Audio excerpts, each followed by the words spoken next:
Oxford സ്ട്രീറ്റിൽ ലഗേജൊക്കെ drop ചെയ്തിട്ട് ഞങ്ങൾ ഡയറക്റ്റായിട്ട് ഫസ്റ്റ് ഡെസ്റ്റിനേഷനായ സ്കൈ ഗാർഡനിലേക്ക് പോയി. കഴിഞ്ഞ കുറേ തവണ ലണ്ടൻ വന്നിട്ടുണ്ടായിരുന്നെങ്കിലും സ്കൈ ഗാർഡനിൽ പോകുന്നത് ഫസ്റ്റ് ടൈമാണ്. പ്രീ ബുക്ക് ചെയ്യണം, ബട്ട് ഫ്രീ ബുക്കിംഗ് ആണ്.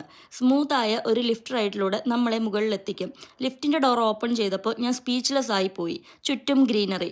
ഇതൊക്കെ കണ്ടിട്ട് ഞാനിങ്ങനെ വണ്ടറടിച്ച് നിന്നപ്പോഴാണ് ചിന്തിച്ച്, ഇത്തരം ട്രോപ്പിക്കൽ പ്ലാന്റ്സ് ഇത്ര മുകളിൽ എങ്ങനെ സർവൈവ് ചെയ്യുന്നു. ഇവിടെ ഹോർട്ടിക്കൾച്ചർ ടെക്നോളജിയാണ് ഈ പ്ലാന്റ്സിനെ സർവൈവ് ചെയ്യാൻ സഹായിക്കുന്നത്. എന്തൊക്കെയായാലും ഇവിടെ ലണ്ടനായിട്ട് നമുക്ക് ഫീൽ ചെയ്യില്ല, പ്രത്യേകിച്ച് ഈ വാഴകളും മഞ്ഞൾ ചെടികളും ഒക്കെ കാണുമ്പോൾ. പ്ലാന്റ്സിൻ്റെ ബ്യൂട്ടി, കാംനെസ്, അറ്റ്മോസ്ഫിയർ എല്ലാം ഒരു ഡിഫറെൻറ്റ് ലെവൽ എക്സ്പീരിയൻസ് ആയിട്ട് തന്നെ തോന്നി. പിന്നെ ഇപ്പോൾ ക്രിസ്മസ് ടൈമൊക്കെ ആയിരുന്നതുകൊണ്ട് ക്രിസ്മസിനെ വരവേൽക്കാനായിട്ടും കൂടി ഡ്രസ്സൊക്കെ ചെയ്ത് നിൽക്കുമായിരുന്നു സ്കൈ ഗാർഡൻ.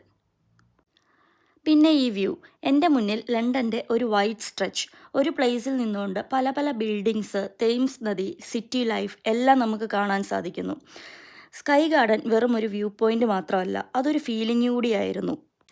നേച്ചറും ടെക്നോളജിയും ട്രോപ്പിക്കൽ പ്ലാന്റ്സും എല്ലാം ലണ്ടൻ്റെ ഒത്ത ഹൃദയത്തിൽ. രാവിലെ 9 മുതൽ രാത്രി 12 വരെയാണ് ടൈമിങ്സ്.